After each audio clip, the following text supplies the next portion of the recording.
As mãozinhas, se tiver mãos levantadas, só puxar a voz aí. Tudo bem?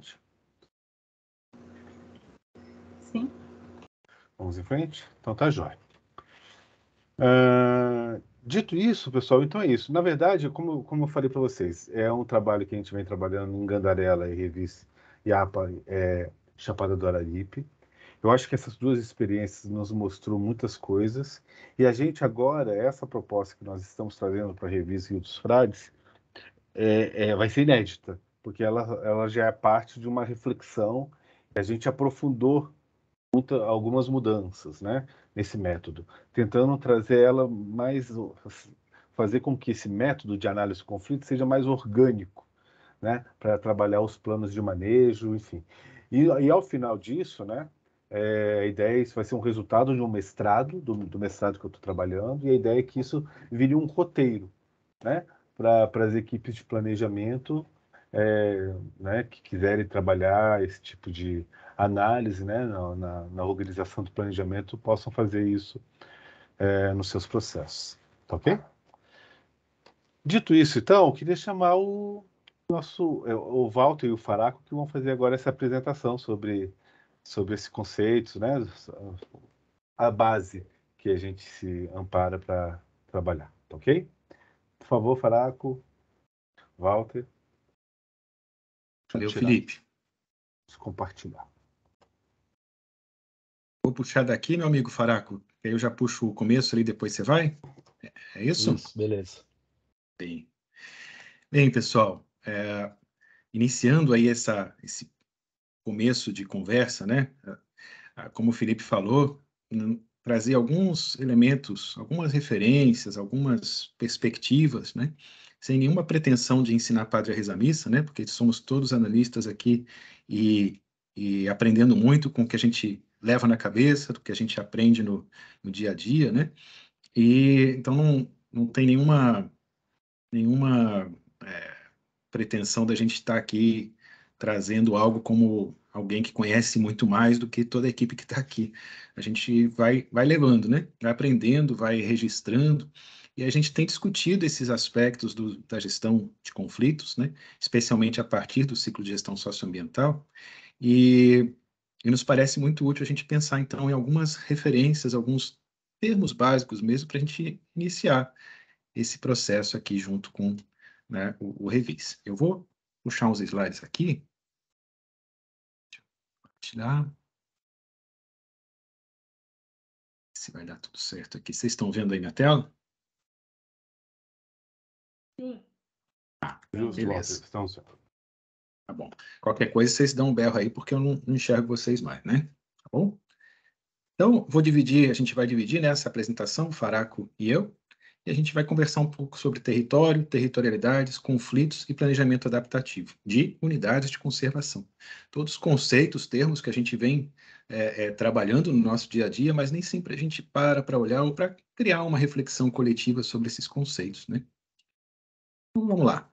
Começando, né? Planejamento de onde partimos. Tem aqui um mapa, uma imagem de satélite de algumas unidades de conservação aqui do sul, né?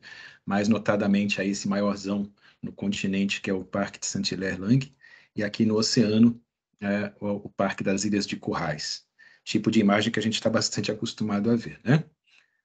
Então, a gente parte das unidades de conservação, que são ali esses perímetros que a gente está acostumado a ver, acostumado a trabalhar, e a noção que a gente tem de espaço relacionado à unidade de conservação são os seus perímetros, né?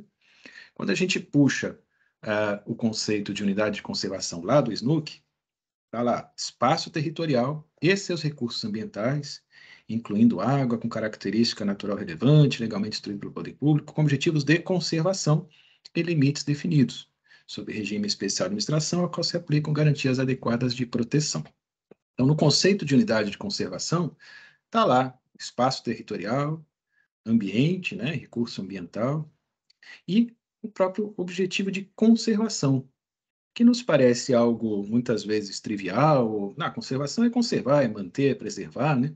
Mas o SNUC também traz um conceito de conservação que é, no mínimo, importante da gente refletir sobre. Opa, sumiu aqui Conservação da natureza, de acordo com Snook, é o manejo do uso humano da natureza, compreendendo a preservação, a manutenção, a utilização sustentável, a restauração e a recuperação do ambiente natural. E segue essa definição, né, para manter para as futuras gerações e tal. Mas o que eu quero chamar a atenção aqui é que, por mais que a gente possa fazer analogias, né, de conservação com manutenção, preservação, o conceito do Snook envolve uma ação humana muito clara para que haja conservação. Essa ação humana pode ser de preservação, ou seja, né, bota uma cerca em volta e ninguém chega, pode ser utilização sustentável, pode ser restauração, tem vários métodos de conservar, né, ou temas associados à conservação. Mas a conservação não se faz sozinha. Isso é que é muito interessante desse conceito, né? A onça não se conserva sozinha, o peixe não se conserva sozinho. A conservação é um ato intencional da espécie humana para que haja a preservação, a manutenção, né? Então, o que a gente faz em unidades de conservação é fazer o manejo do uso humano da natureza, envolvendo esses vários aspectos, né? Vocês estão me ouvindo bem? Sim, tá perfeito. Muito bem, Val. Sim. Beleza. Sim. Tá bem. Então, juntando espaço, né, que está definido ali pelo perímetro, conservação, com essa perspectiva de ação intencional humana, né? Vamos agregar mais alguns conceitos de território, de territorialidades e de conflitos socioambientais. Pensando aqui num determinado espaço, tá? Que tenha diferentes ambientes e diferentes espécies nesse ambiente, pegando algumas delas, né? Uma linha qualquer aí do litoral brasileiro, em que a gente tem aí caranguejo-sá, por exemplo, né? Ou melhor, puxando aqui do mar para dentro, né? Uma área com corais, em que a gente pode ter ali o mero, pode ter garopa, pode ter várias outras espécies, né? Mas está aqui o mero ali representado. O caranguejo-sá, aqui nos manguezais, que são ambientes possíveis de estar aqui na costa. E passando aqui por esse corredor entre os corais e o mangue, várias espécies pelágicas, né? Espécies de peixes, como a tainha, a pescada. Bem, são algumas das centenas de espécies que podem estar ocorrendo aqui, né? Mas também tem uma espécie aqui, que é a espécie humana. E essa espécie humana pode estar organizada em diferentes comunidades, né? Vamos imaginar aqui comunidade A, comunidade B, C, D, e uma outra comunidade que é a cidade. E a gente pode ir refletindo sobre vários aspectos das interações humanas com esse ambiente. Por exemplo, a comunidade A, que é mais interiorana, depende do manguezal, fortemente do manguezal, e tira do manguezal animais, madeira, plantas medicinais, tem uma relação muito forte com as espécies do manguezal. Vamos supor que a comunidade B também depende do manguezal, mas também pesca tainha, pescada e outras espécies mais afastadas da costa. A comunidade C pesca no mangue, mas, eventualmente, o maior esforço de pesca é no oceano, inclusive perto das áreas de coral. A comunidade D, de repente, por estar mais próxima da cidade, muita gente não pesca, porque tem emprego na cidade. Alguns ainda pescam no mangue. Outros vão pegar mero, em garopa, lá no coral, a pedido dos restaurantes locais, né? E a galera da cidade não tem uma relação direta ou intensa com esses ambientes como as outras comunidades têm, mas tem gente que vai passear lá no coral, tem turismo e tem esse esquema também de consumo, né, de espécies que são pescadas no coral nos restaurantes da cidade. A questão é que a gente quer trazer aqui, se esse manguezal deixa de existir, ou ele é impactado de forma que seus recursos reduzam muito, a relação das várias comunidades é diferente, ou seja, o impacto social, econômico e ambiental para cada comunidade dessas é diferente. Se o coral deixa de existir, o impacto também é diferente. Então, existe nesse espaço geográfico, com esses vários ambientes, minimamente aqui colocados, e essas poucas espécies aqui colocadas, entre muitas, né, existem diferentes territorialidades. E a gente passa a considerar esse conceito de território e territorialidade. Se, num dado momento, se cria uma UC nesse ambiente, né, é fundamental a gente olhar para espaço, ambiente, território e territorialidades se a gente quiser fazer uma boa gestão Né? E junto com isso, é fundamental a gente perceber que quando tem território, tem territorialidades em diferentes ambientes, existem conflitos socioambientais, que não necessariamente carregam elementos negativos, né? A gente pensa conflito sempre como uma coisa ruim, como uma coisa que a gente tem que resolver e não existir mais, né? Na verdade, vem se trabalhando cada vez mais com a dimensão de gestão de conflitos. Os conflitos existem, a gente precisa gestioná-los, mas a gente precisa, em qualquer conflito, olhar para ele primeiro. E a gente tem uma tendência, especialmente na sociedade moderna, na sociedade de consumo, na sociedade judaico-cristã ocidental, de tentar não olhar para conflitos, né? Sejam conflitos pessoais, de casamento, de familiares, comunitários, né? E aí a gente não olhando, não quer dizer que eles sumam. Eles estão lá e eles vão interferir fatalmente nas nossas relações. Quanto mais um perímetro de Moshe, que tem seu espaço geográfico definido para o manejo do uso humano da natureza, né? A gente precisa entender as diferentes territorialidades nesse território e gestionar esses conflitos. Então, o território, tem aqui um dos conceitos possíveis de território, né? Envolve vários aspectos: as características geoecológicas e os recursos naturais de uma certa área, o que se produz ou quem produz em um dado espaço, as ligações afetivas e de identidade entre o grupo social e seu espaço.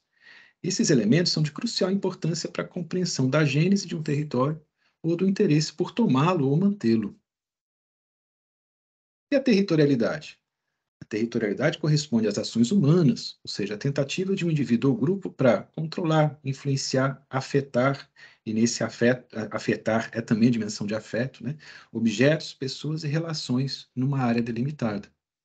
Há muitas ou múltiplas territorialidades que se sobrepõem, como esse exemplo que a gente trouxe aí no início, né? Então é preciso entender quem domina ou influencia e como domina ou influencia esse espaço, né? E aí formando um território com múltiplas territorialidades. E quem domina ou influencia quem nesse espaço e como. Então, resumindo aqui, já para passar para o Faraco, num determinado espaço existe o ambiente, que pode ter vários ecossistemas, várias variações ambientais, né? Mas o ambiente é o conjunto dos elementos físicos, bióticos e abióticos que circundam um ou mais seres vivos, populações, espécies, comunidades biológicas em relação entre si. Agora, nesse ambiente, né, o ambiente é um dos elementos das territorialidades, das múltiplas territorialidades. Diferentes territorialidades, vindas de diferentes comunidades humanas, relacionam ao ambiente valores, conhecimento, organização social, tecnologia. E que a gente pode agregar aqui vários outros temas, né? Mas esse é um desenho possível. Né? Os conhecimentos sobre pesca, sobre manejo de manguezal, a própria dimensão dos valores associados, que não são só os monetários, tem os valores de uso, tem valores culturais, uma série de outros aspectos, né? A própria organização social desse ambiente passa a ser condicionada por esses aspectos culturais, as diferentes tecnologias e por aí afora. Isso forma, então, diferentes territorialidades. Tá? E essas territorialidades, elas estão acontecendo no mesmo ambiente, no mesmo espaço, e na medida em que a gente enxerga essas territorialidades múltiplas, a gente está, então, olhando para um território. O território é diferente do espaço. Território é o conjunto dessas várias territorialidades que existem num determinado ambiente que está dentro de um determinado espaço. E é aqui que a gente entra com a importância de olhar para os conflitos socioambientais que existem, considerando esses múltiplos conceitos aqui, que partem do espaço, mas que vão muito além disso, né? Vou passar para o Faraco aqui para dar continuidade, então. Deixa eu descompartilhar aqui. Por favor, meu amigo. Valeu, Walter, obrigado.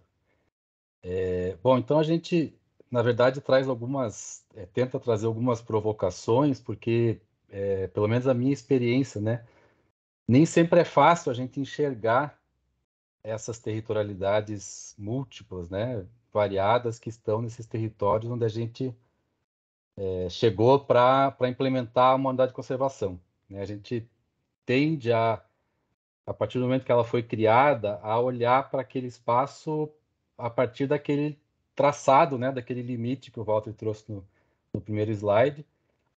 E isso muitas vezes vira a régua para tudo que a gente faz, né? Tudo é o parque, tudo é o Revis, tudo parece que o mundo começou quando o decreto foi publicado, né?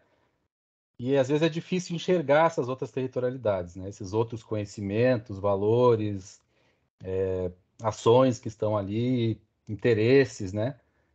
E às vezes, assim, quanto mais diferente ou mais singular são essas culturas, né? Esses modos de vida, parece que mais difícil é de a gente entender, né? Então a gente tenta provocar aqui esses olhares mais cuidadosos ou aprofundados, né?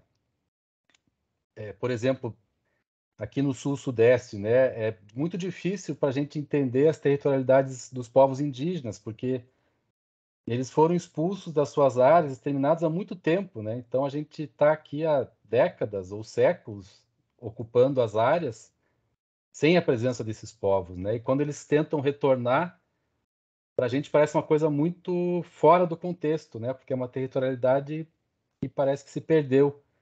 Então a gente, o conceito às vezes não é difícil de aprender, né? De que existem ali mais do que o espaço, do que o ambiente físico, essas relações sociais, culturais, econômicas dos grupos com os ambientes e dos grupos entre si, né? Que vão compor essas territorialidades. Esse conceito não é tão complexo, mas a gente enxergar isso no território específico que a gente está trabalhando, às vezes é difícil, né? Então, eu tenho trazido um exemplo aqui, que eu acho que ajuda a gente a ver, né, como é que isso se materializa. Apareceu para vocês? Apareceu, Faraco. Sim. Beleza. Pareceu. É um exemplo de uma reportagem, na verdade, da Eliane Brum, já tem aí 6 anos praticamente que ela publicou, que é um perfil de uma família de ribeirinhos ali do Rio Xingu que foi expulsa do rio pela construção de Belo Monte. E é um texto bem forte, assim, porque ele traz justamente esses exemplos práticos, né, do que é um território, de uma territorialidade para um grupo de ribeirinhos e provavelmente uma territorialidade que foi ignorada ou não foi percebida corretamente quando se construiu a usina de Belo Monte e outros, né, empreendimentos que existem por aí. Então o título é Casa Onde Não Tem Fome, né? E ela começa com essa reflexão, né, do que é uma casa e quem que define o que é uma casa, né? Porque esses ribeirinhos foram tirados das suas áreas e ganharam casinhas ali na periferia urbana de Altamira, né? E para o licenciamento, para a empresa, estava resolvido, né? A pessoa tinha uma casinha numa ilha, a gente teve que alagar a ilha e agora a gente deu uma casa melhor para ela, inclusive, na nossa perspectiva, na cidade, né? Então, pronto, né? Está resolvida a vida dessa família, não tem mais nenhum problema em relação ao empreendimento. E aí ela traz esse conceito que os próprios ribeirinhos trazem para ela, que a casa, na verdade, de uma maneira mais ampla, é onde não tem fome, né? Então eles passam fome lá em Altamira. Então essa casa que eles ganharam em Altamira não é para eles uma casa, né? É só um teto onde eles dormem embaixo. Mas eles passaram, né, mais de 30 anos da vida vivendo nessa Ilha da Maria, no Rio Xingu, que já não existe mais, né? Foi alagada pelo Lago de Belo Monte. E aí ela coloca, né, eles pertenciam à Ilha da Maria, né? Quer dizer, essa família estava intrinsecamente conectada com esse espaço, esse ambiente que era uma ilha no meio do Rio Xingu, né? A ponto de eles serem parte da ilha, a ilha ser parte deles, né? E aí tem depoimentos, né, do seu Otávio, que era o chefe dessa família, dessa diversidade de relações que eles estabeleciam nessa pequena ilha no meio do Rio Xingu, né? Então eles tinham lá uma juquira para roçar, eles tinham um espaço para trabalhar numa roça para plantar, eles tinham mato, né? Ele fala, sou profissional nas coisas de mato, né? Então ele sabia onde entrar, o que pegar. Era profissional também de pesca, né? Quer dizer, ele sabia onde é que estavam os peixes, as épocas, a forma de pegar. Então, quando ele é transportado desse território para a cidade, ele fica perdido, né? Para as coisas da rua, a gente não sabe nada, né? Um dos filhos sabe ler alguma coisinha, mas só. Então, na cidade, não tem vida para nós aqui. Quer dizer, tudo que ele tinha de conexões com o ambiente, com recursos, com o espaço geográfico, desapareceu. Então, para eles, a vida em si desapareceu, né? Então, e aí ela resume, né? A família perdeu a materialidade do que viveram, né? Quer dizer, tudo isso que era a vida, o modo de vida, as relações materiais e imateriais com o espaço e o ambiente, desapareceu, né? Foi afogada pela ilha. Então, para eles, de tudo isso que eles tinham, restou só o próprio corpo, né? Do território, que era toda essa complexidade, restou só o corpo deles em si, né? Eles na cidade não têm mais nenhuma dessas conexões, né? Então, é um exemplo prático de que tem muito mais, tinha muito mais, né, naquela ilha, naquele meio de rio, que as outras pessoas não enxergam, né, não enxergavam. Inclusive, na análise do licenciamento ali das indenizações, a casa que eles tinham na ilha nem foi considerada uma casa, né, porque pelos padrões, pelos conceitos usados, era uma estrutura temporária, né, que não configurava como uma casa. Então, reduziu mais ainda o que eles tinham de direitos, né, para receber de indenização. Então ela coloca, né, para a gente entender o que é uma casa, né, o que é esse território, o que é esse lugar de vida dos ribeirinhos, a gente precisa escutar a história deles com mais atenção, né? Às vezes a gente tem dificuldade até de escutar essas histórias, né, de tentar entender. E às vezes mesmo quando a gente escuta a gente não entende, né, porque são coisas muito distantes da nossa realidade, né? Então a casa não era aquela estrutura que estava lá no meio da ilha. É algo muito mais extenso, todo esse entorno, né? O ambiente, as árvores, a roça, a mata, o rio, né? Então a casa, nesse sentido de o território, né, mais amplo, é tanto dentro quanto fora, né? Tudo que eles tinham de relações ali em relação a essa área. Então, por isso que a casa é onde não se passa fome, né? O território não é só o lugar onde a pessoa vive, não é só aquela casinha que às vezes ficou fora da UC, né? Ah, mas essa família mora fora da UC. Né? Não tem nada a ver mais com o nosso planejamento aqui, porque a gente está planejando dentro desse perímetro, né? Mas e esses outros laços, né? A gente já conhece todos esses outros laços, as outras relações, o quanto elas abrangem, né? O que é esse território, porque são esses laços que garantem não só a sobrevivência, ela coloca também a alegria, né? Às vezes é um uso recreativo, religioso, mas que está sobreposto a esse novo território, esse novo limite que a gente criou quando criou a unidade de conservação, né? E aí ela coloca, né, como a família ficou totalmente perdida de olhar mapas e de tentar entender a região, porque a ilha já desapareceu, né? Então a ilha não existe mais. Para eles continuam perdidos, né? Estão na cidade, mas não estão em lugar nenhum. E ela traz uma fala muito forte da mulher do Otávio, que para mim sintetiza essa ideia do território, né? Eles continuam pegando o barquinho de vez em quando e indo navegar no Rio Xingu, no lago agora, né? E eles reconhecem até hoje o lugar onde ficava a ilha, né? E vem lá uns pedaços de pau para fora d'água, são as árvores secas, e sabem que ali era a ilha, ali era o lugar que eles viviam, né? E ela fala, dá vontade de abraçar um pedaço de pau desse e ficar agarrado aqui a vida toda.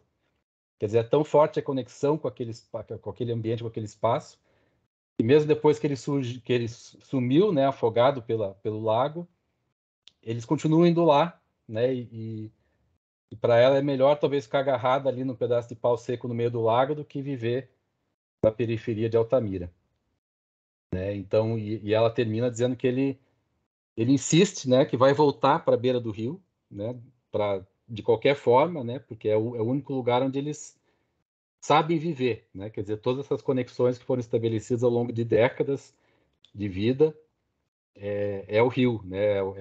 A ilha não existe, mas eles vão procurar um outro lugar para reestabelecer pelo menos algumas dessas conexões perto desse rio, né? E ele só está vivo porque ele está procurando ainda esse lugar para restabelecer essa territorialidade que sumiu, né, a partir de uma ação, de um empreendimento que foi construído, né? É só um exemplo, né, mas eu acho que a gente consegue achar exemplos parecidos em outras situações, de outros empreendimentos e muitas vezes de implementação de nós observação, né, em diferentes níveis, é claro, em diferentes escalas de impacto sobre essas territorialidades, sobre esses territórios e usos, mas dificilmente a gente vai ter uma unidade de conservação que não causa modificações, impactos nessas territorialidades, nesses usos, nesses interesses, nessas relações que existiam ali antes, né? Então, uma primeira provocação e ponto para a gente pensar é isso, né? O quanto a gente já conhece dessas territorialidades, desses outros interesses que estão ali, quando a gente vai planejar a implementação dessa área. E aí, como o Walter trouxe, né, a gente vai ter necessariamente, porque a gente tem diferentes relações, diferentes interesses, diferentes formas de ver e de viver nesse espaço, a gente vai ter, de alguma forma, conflitos socioambientais. Então, aqui uma possível definição, que é trazida pelo Axelrad, né? A gente vai ter um conflito socioambiental quando a gente tem grupos sociais com modos diferenciados de apropriação, uso e significação do território, né? Geralmente a gente já tem isso naturalmente, diferentes grupos interagindo ali com diferentes modos de viver, de fazer e de dar significado para esse território. E quando a gente cria a UC que a gente vai implementar, a gente traz um outro conjunto de formas de se apropriar, de usar e de dar significado para esse território. E a gente vai ter o conflito quando pelo menos um desses grupos percebe que a sua forma de viver ali, de usar esse e-mail, esses recursos, está sendo ameaçada pela forma de fazer, de viver, de significado de um outro, né? Então, essas diferentes ações sobre esse espaço, esse território, um grupo percebe que o que o outro faz ameaça ou traz impactos indesejáveis para a sua própria forma de usar, de se apropriar e de significar aquele território.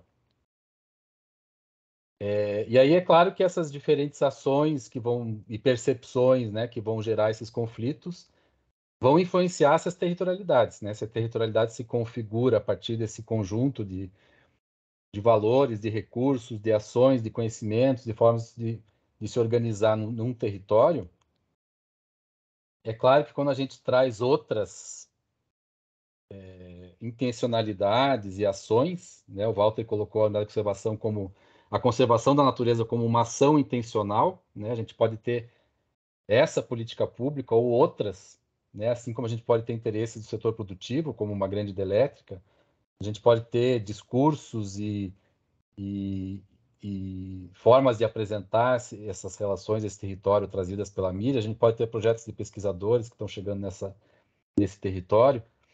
Tudo isso tem intenções diferentes, são ações sobre o território e são possíveis vetores de conflitos, né? Porque podem transformar essas relações que estão estabelecidas ali. Por exemplo, degradando o ambiente, promovendo a perda de valores de conhecimento local, da cultura local, alterando as relações de organização social, desarticulando as comunidades, alterando radicalmente as tecnologias usadas, enfim, né? A gente pode ter uma série de novas práticas, de novos conhecimentos, de novas intenções sendo trazidas ali e alterando totalmente essas territorialidades. E aí, como o Walter também já mencionou, né, a gente trabalha a partir dessa perspectiva da gestão dos conflitos e também da transformação dos conflitos. É a gente entender que esses conflitos são inerentes às relações humanas, né, em qualquer ambiente, qualquer território, a gente vai ter diferentes interesses, vai ter diferentes perspectivas e ações ali para estabelecer esses interesses que vão estar gerando conflitos, né? Isso faz parte das relações humanas, não é a intenção suprimir esses conflitos, ocultá-los ou fingir que eles não existem, né? Então, eles são estruturantes, inclusive, das sociedades humanas, né? Eles fazem parte da formação dessas relações humanas e das sociedades que a gente tem hoje. E a gente poder ver esses conflitos como uma oportunidade também, né? Eles, muitas vezes, se não em todas as vezes, eles são sinais e são mecanismos para a mudança social, né? A gente raramente vai ter mudanças na sociedade sem que haja conflitos, né, abertos, que permitam, por exemplo, explicitar problemas ou desigualdades ou questões que estão muitas vezes ocultas e que precisam mudar, né? A gente pode ter situações de grande injustiça social, por exemplo, que se não tiver conflitos explicitando essas situações, nunca vai ter transformação e mudança para uma realidade, de repente, mais justa e melhor, né? O que a gente tem que tentar fazer é identificar, né, essas oportunidades, tentar entender melhor esses conflitos, as características deles, as relações que estão estabelecidas ali, os interesses dos diferentes grupos, para tentar promover mudanças que sejam positivas no aspecto social e para nós também, principalmente ambiental, né? E nesse processo tentar envolver ao máximo esses atores que estão presentes nesses territórios, né? Então, só relembrando e destacando um conceito mais geral de conflito do que aquele do socioambiental do Axelrad, a gente vai ter, para ter um conflito, 2 ou mais atores, né? Então a gente tenta promover uma análise mais aprofundada dos atores que estão envolvidos ali naquele território. Eles estão se relacionando de alguma forma, né, nesse território, e eles têm essa percepção, em algum momento, uma percepção mútua de que o outro pode ser um obstáculo para eu satisfazer os meus interesses e necessidades, né? Então, esses diferentes atores têm diferentes interesses e necessidades em relação a esse território, e a gente tenta aprofundar um pouco a visão sobre as relações entre esses atores, os diferentes interesses e como é que a gente pode transformar isso para obter avanços, né, na parte ambiental, social e na gestão da nossa unidade de conservação, né?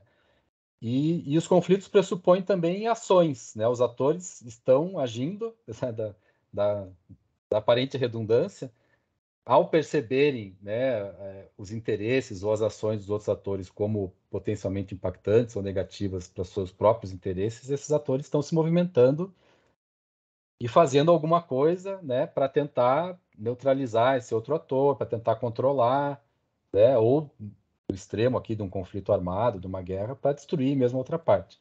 Não é o nosso caso, mas neutralizar e controlar é uma coisa que a gente tenta fazer muito com as nossas políticas, normas e ações de conservação da natureza, né? Inclusive com planos de manejo, né? A gente tenta estabelecer formas de uso daquele território, normas de uso, segmenta esse território em diferentes áreas para, né, faz o zoneamento para estabelecer diferentes maneiras de usar. Então a gente está tentando de alguma forma controlar esses usos, essas ações dos outros atores nesse território. E a especificidade do ambiental é quando a gente foca justamente no acesso, no uso, no manejo, no controle dos recursos naturais, né? Então, essa especificidade que já está também naquela outra definição do Axelrad, né? E aí tem duas coisas que eu já trouxe aqui, né? Mas só para destacar como categorias que são centrais para a gente entender qualquer conflito, né? 2 elementos centrais. Os comportamentos dos atores, né? O que eles fazem, isso é básico em qualquer relação, né? A gente precisa entender o que os grupos, as pessoas estão fazendo e por que elas estão fazendo aquilo, né? E por trás desses comportamentos tem objetivos, né? O que cada parte quer atingir em relação àquele território, àquele recurso, àquela unidade de conservação, ao seu modo de vida, enfim, né? E esses objetivos estão fortemente ligados a valores e interesses que esses grupos têm, que nós mesmos temos, que as nossas instituições têm em relação àquele território.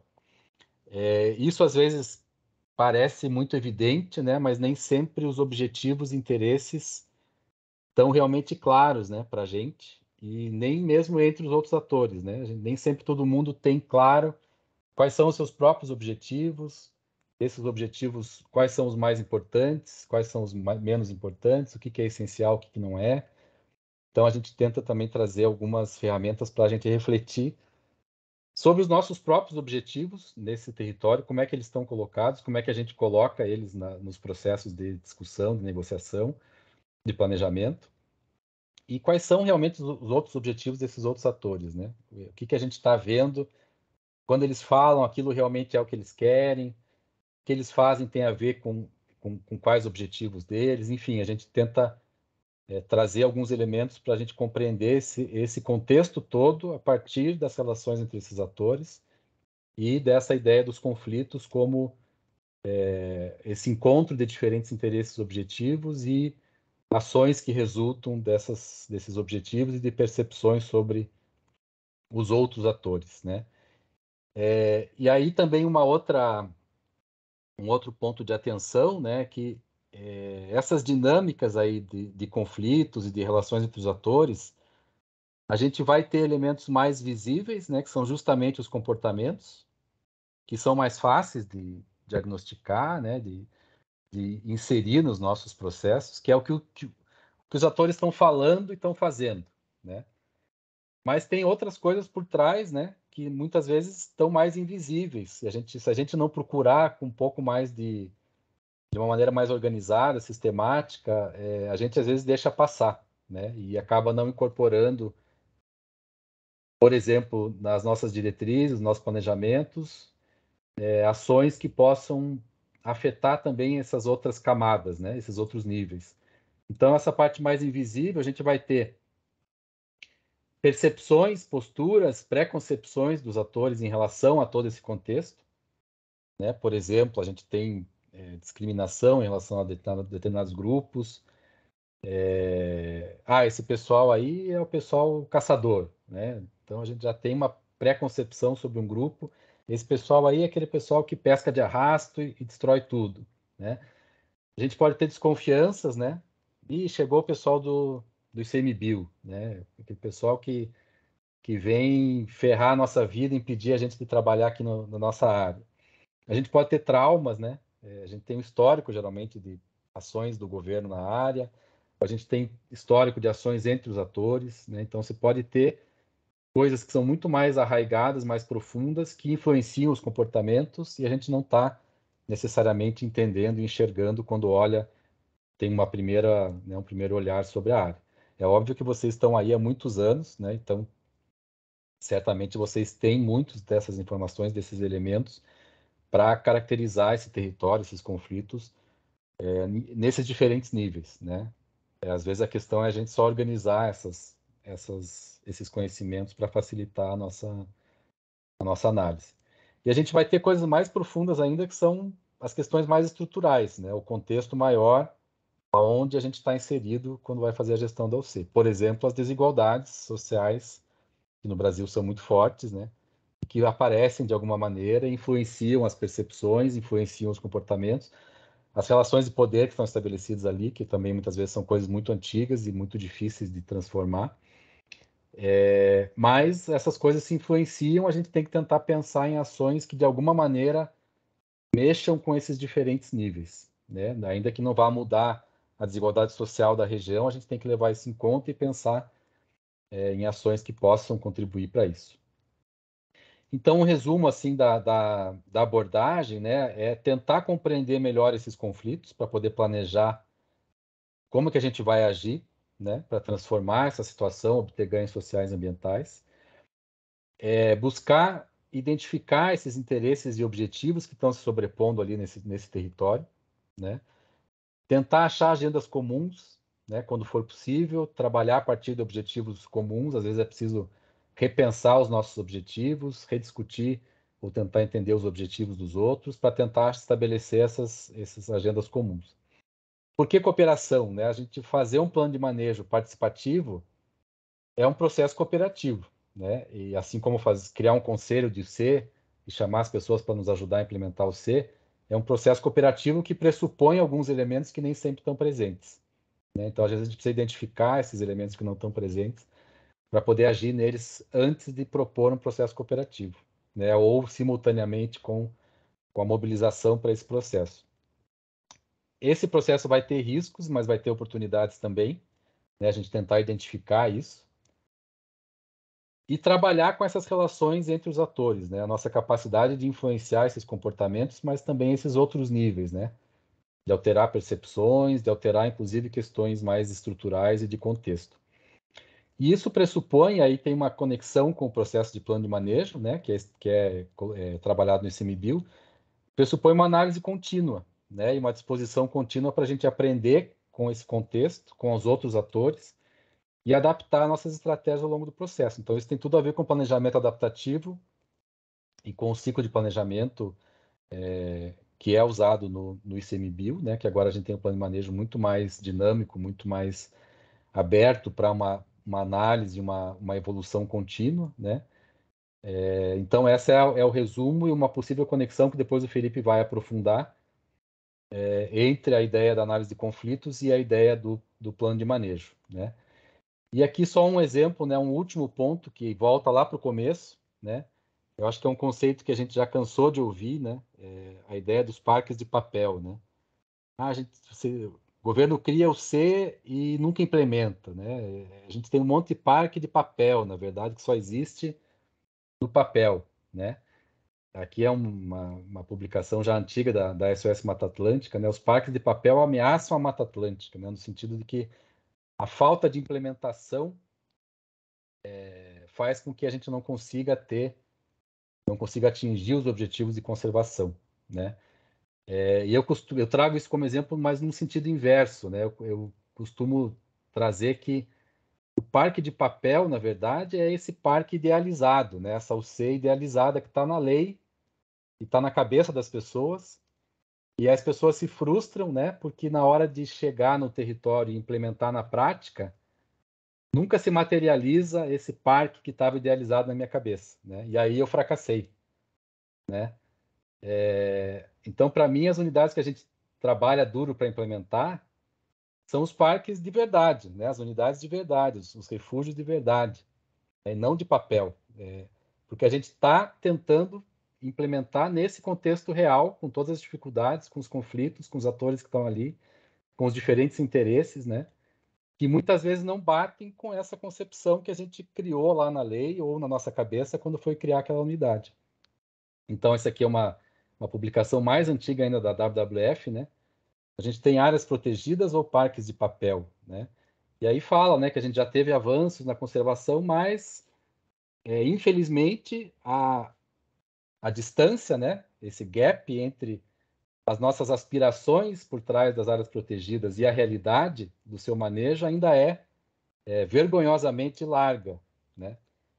E aí eu coloco para reflexão, né? Quais são essas nossas aspirações, né? Quando a gente cria uma unidade de conservação, essas aspirações a gente pode entender como objetivos, como interesses, e o quanto essas aspirações nossas conversam com esse contexto real que está lá, né?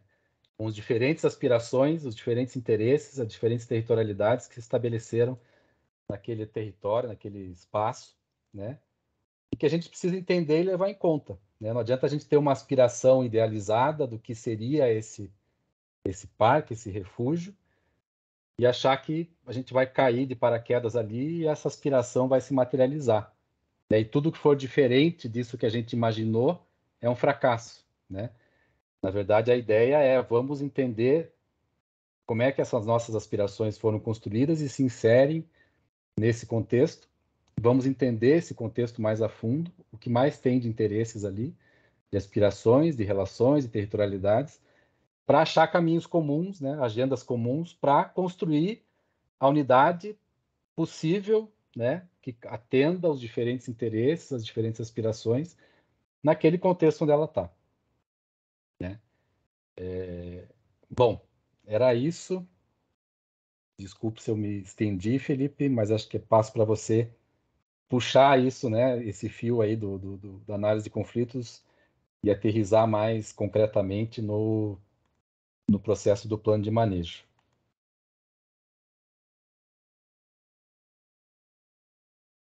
Legal, Faraco, Walter, muito bom. Sempre muito bom ouvi-los, viu? Pessoas, vocês têm alguma coisa? Agora ficou difícil para mim, porque eu tenho que juntar tudo isso e chegar no plano de manejo, né? Unidade de conservação, acho que o Faraco aproximou aí. Mas gostariam de falar? Eu encaminho e depois vem as perguntas. Preferirem.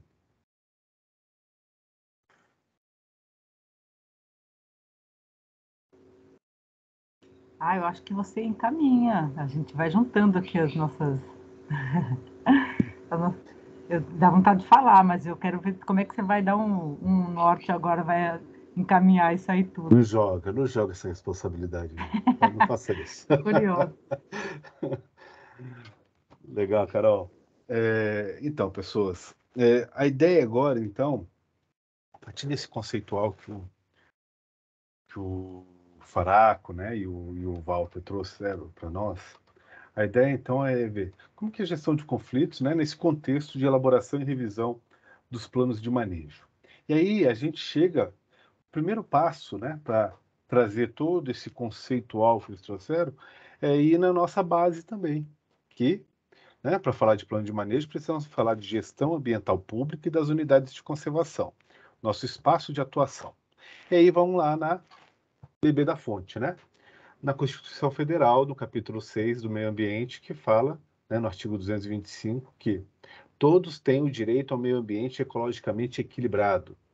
Todos. Bem de uso comum do povo e essencial à sadia qualidade de vida, impondo-se ao poder público e à coletividade o dever de defendê-lo e preservá-lo para as presentes e futuras gerações. Batido isso para nós, né?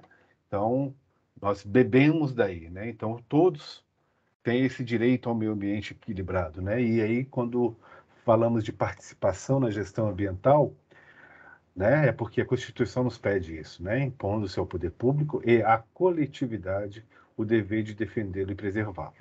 Ok? Mas aí, o que a Constituição fala? Como é que a gente faz isso, né? Como é que a gente faz essa gestão ambiental? Né? Lá no parágrafo 1º desse artigo 225, né, assegura lá diversas ferramentas, né, instrumentos de gestão para assegurar a efetividade desse direito, né, incumbe-se ao poder público. Eu não vou ler ipsiliter, né, cada item, mas eu vou na tradução, né? É o manejo de... Você faz como aquilo, né? Gestão ambiental. Você faz através de manejo de espécies e ecossistemas, pesquisa e proteção do patrimônio genético, áreas protegidas, né? Criando áreas protegidas e o zoneamento ecológico econômico, o licenciamento ambiental, né? Estabelecendo parâmetros de qualidade ambiental, a educação ambiental e o comando e o controle. Tá? Então, esses são os instrumentos que a Constituição nos diz como fazermos que o meio ambiente seja equilibrado para todos. Né? Para continuarmos a entender, a ideia é entender o que é gestão ambiental pública, precisamos saber o que é o conflito ambiental. E aqui, pessoal, o Faraco já debruçou bastante nisso, né, do conflito, o Faraco e o Walter, sobre isso, mas eu queria simplificar ainda mais o olhar sobre o conflito. Então, nós temos aqui um recurso ambiental limitado, às vezes não é limitado, mas, enfim, estabelecendo naquele território, aquele recurso é limitado, né? Que pode ser água, pode ser um território, pode ser um ecossistema, uma espécie ameaçada, uma beleza cênica, né? Então, é um recurso ambiental limitado que está em disputa por um ator, por dois ou mais atores.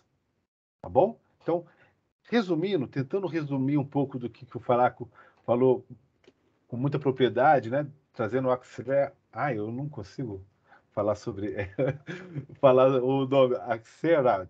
É isso? Isso. Mas eu estou tentando resumir aqui um pouquinho, tá? Então, em suma, é quando dois atores disputam um recurso ambiental, ok? E como o poder público e a sociedade devem atuar nessa disputa sobre o recurso ambiental, respeitando o que diz a Constituição, né? Todos têm direito ao meio ambiente equilibrado. E aí, nós temos, como que a gente trabalha isso? Os instrumentos de gestão ambiental, não é mesmo? né? Como eu falei anteriormente, como a gente faz isso? Manejo de espécies e ecossistemas, pesquisa e proteção do patrimônio genético, estabelecendo áreas protegidas e o zoneamento ecológico econômico, o licenciamento ambiental, estabelecendo parâmetros, educação ambiental e comando e controle. Então, a gestão ambiental pública atua nessa disputa com esses instrumentos, né? Essa disputa, esse conflito aqui, né? Então, ou seja, os instrumentos da gestão ambiental pública são instrumentos de gestão do conflito ambiental. Isso é basilar do que a gente está tentando trazer como conceito, né? Na verdade, o que nós entendemos como gestão ambiental pública é gestão do conflito ambiental. E aí, eu trago aqui a definição do professor Quintas, de 2006, né? Portanto, gestão ambiental pública é o processo de mediação de interesses e conflitos, potenciais ou explícitos, entre atores sociais que agem sobre o meio físico natural e construído, objetivando garantir o direito a um meio ambiente ecologicamente equilibrado, conforme determina a Constituição Federal. Tá ok? Então, uma base, né? Então, gestão ambiental pública é uma forma de fazer gestão do conflito ambiental. E aí, entre os instrumentos da gestão ambiental pública, tem as unidades de conservação, não é mesmo? Os territórios, como o Walter trouxe a definição do que é uma unidade. E aí, quais são as razões que a gente cria uma unidade de conservação? Geralmente é um ecossistema especial, uma beleza cênica, uma espécie ameaçada, né? Um serviço ambiental e ecossistêmico relevante para a região, um território tradicional, e por aí vai. Né? Tem algumas razões. Em geral, quando nós criamos essas unidades, né, os recursos ambientais são recursos ambientais que estão em disputa ou com potencial para serem disputados no futuro.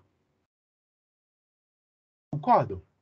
Sempre quando criamos uma unidade de conservação, com essas razões, em geral são ambientes que estão sob ameaça, que diversos atores olham para aquele ambiente e enxergam de diversas formas, com as suas territorialidades, né? A partir do seu olhar do mundo, né?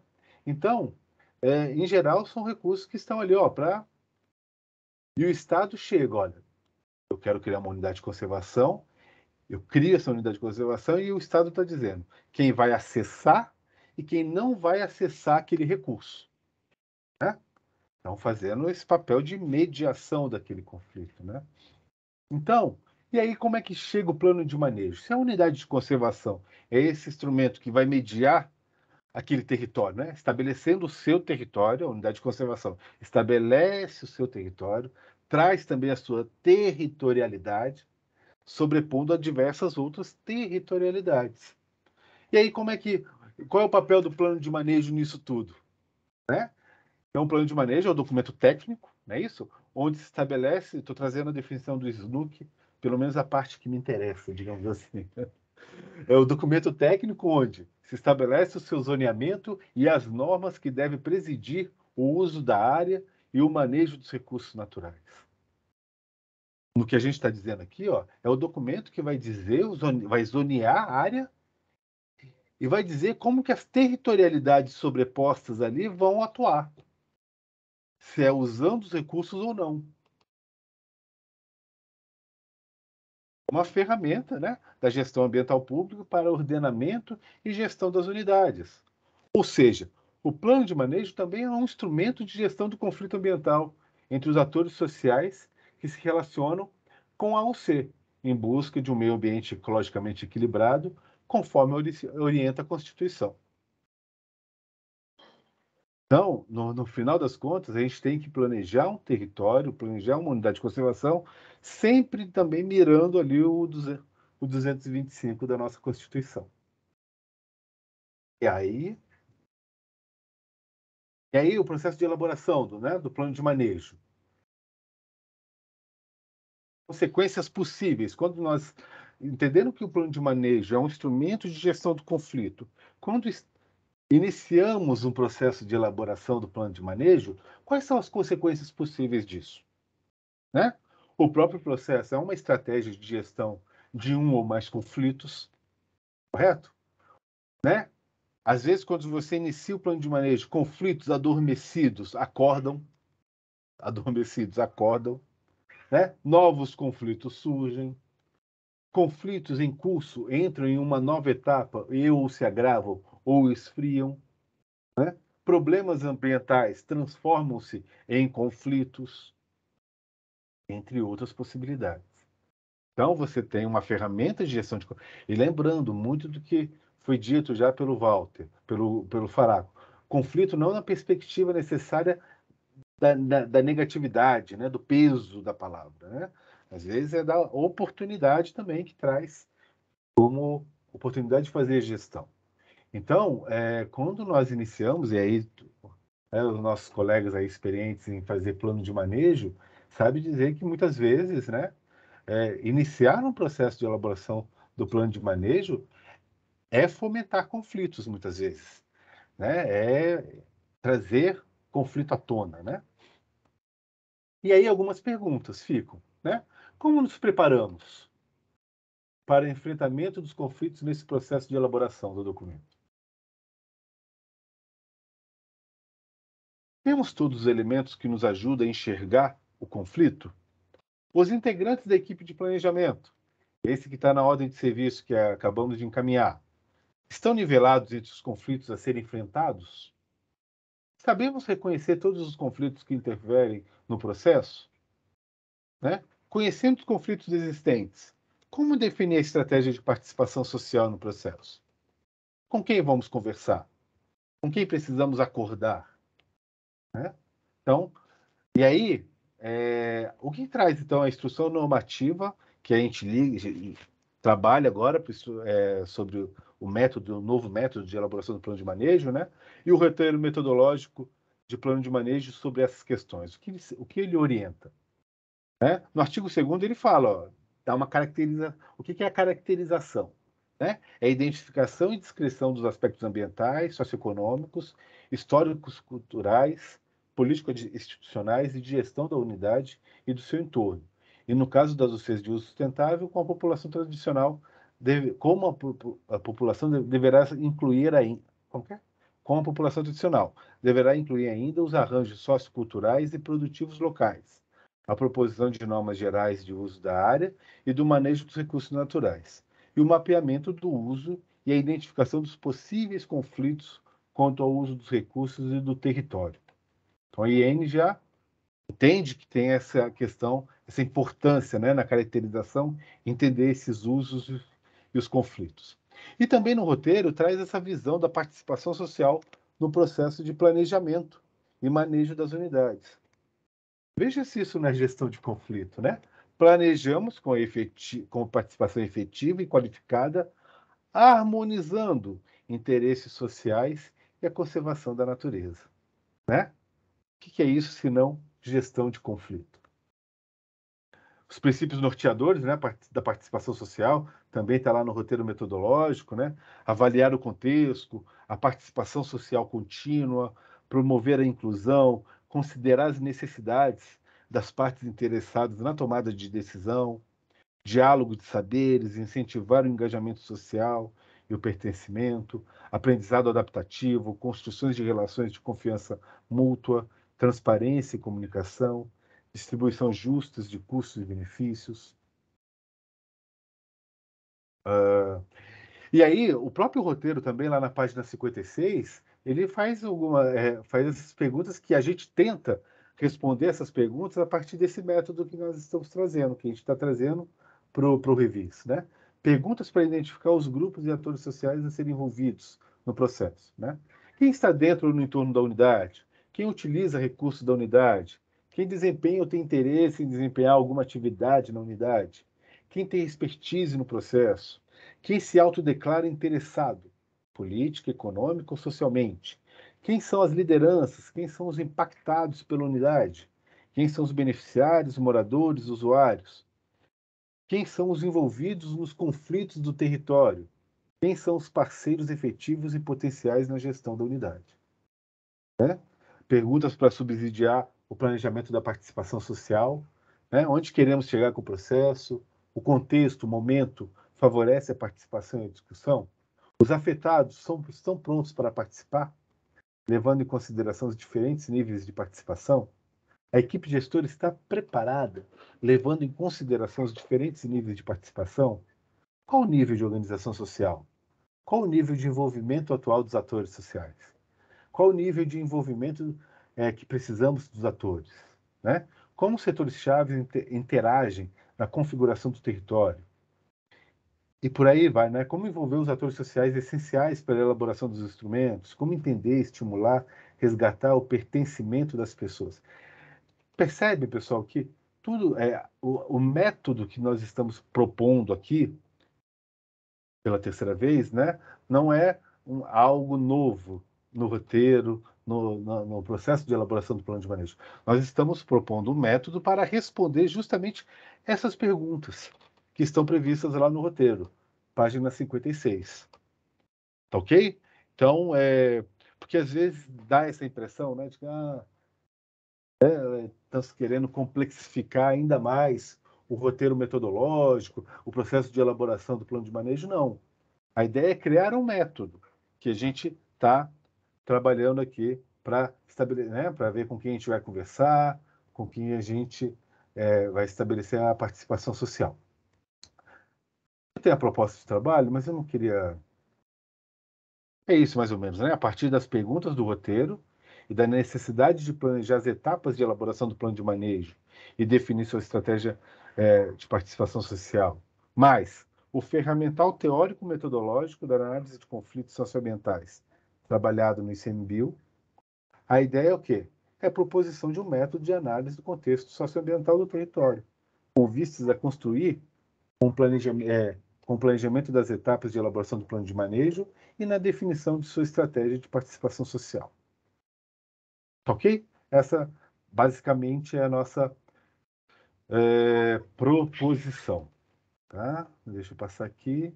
Né? Então, assim, o nosso caminhar, esse aqui é o desenho, né, do processo de elaboração do plano de manejo. O nosso caminhar continua o mesmo, tá? Mas este momento de planejar como serão as etapas preparatórias, quem convidar para a oficina de elaboração do plano de manejo, né? Que informações levantar ali nos subsídios do planejamento, tudo isso a gente tem que pensar aqui na organização do planejamento. É ali que a gente vai fazer essas perguntas, o que atores conversar, estratégia de participação social, e a gente vai juntar isso tudo às nossas condições, né? As nossas condições de tocar esse processo, a nossa equipe, os recursos disponíveis, né? Tudo isso que a gente conhece muito bem, né? Como startar um processo para chegar ao seu fim com o produto final, né? Que nesse caso é o plano de manejo. Tudo bem, pessoas? É basicamente isso. E lembrando, né, que ao longo do processo de elaboração do plano, esse olhar sobre o conflito, sobre o diagnóstico do território, tem que acontecer em todos os momentos. E quando a gente traz esse olhar sobre o conflito, sobre esse olhar do território, diagnóstico, tudo, não é só para esse momento do plano de manejo. Perceba, né? Ele teria que ser feito, revisto constantemente, né?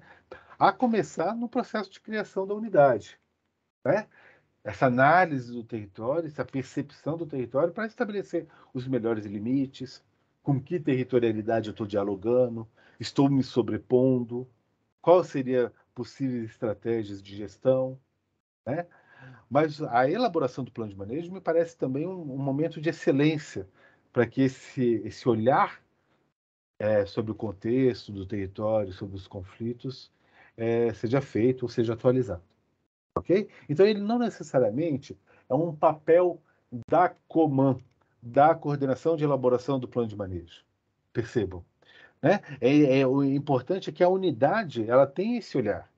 E com certeza, agora o Thiago já fez a apresentação da unidade, ele tem um profundo conhecimento ali do território, de muita coisa que a gente está falando aqui, ele vai trazer.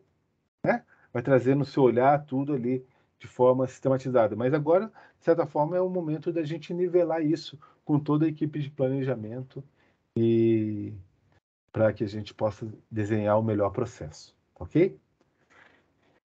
Era isso, pessoas, que eu tinha para dizer nesse momento. Se alguém quiser trazer algum ponto de reflexão, o momento é agora.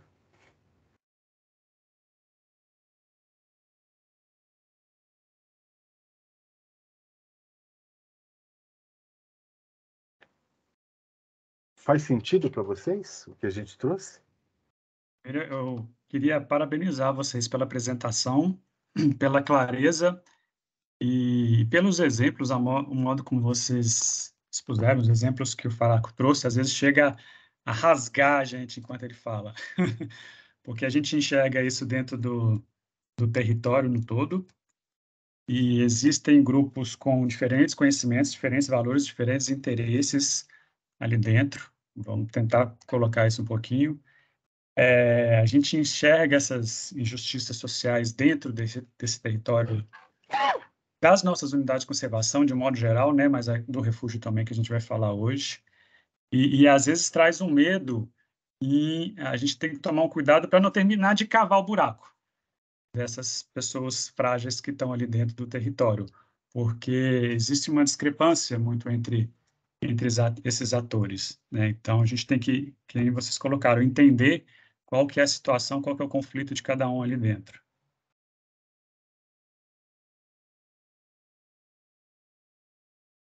Permita agregar uma coisa, Tiago. Acho que a gente está pensando bem parecido mesmo, né? Mas o quanto isso vai além até da nossa... Às vezes, a presença de determinadas territorialidades tem um potencial maior de conservação, no sentido amplo ou múltiplo do conceito, né? Do que quando a pessoa sai de lá, né? Aí a gente fica pensando, nosso limite é a gestão da unidade, tá? Mas quando vem um processo de licenciamento, né, de interesse público, de interesse social, enfim, quantas unidades aí já tiveram partes cortadas para passar uma estrada, né? Então, a gente fica naquela ilusão de que se as pessoas não estiverem lá, isso vai ajudar a conservação. Mas se determinadas territorialidades estão lá, elas muitas vezes estão ocupando aquele espaço e aquele território, inclusive resistindo à chegada de outras territorialidades que são muito mais impactantes para os recursos ambientais, né? E nem sempre a gente faz essa reflexão, né? Como é importante isso mesmo, né?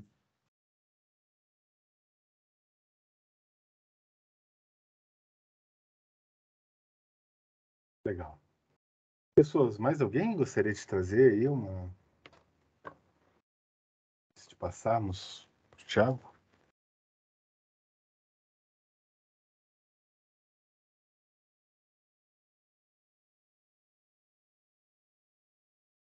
Não?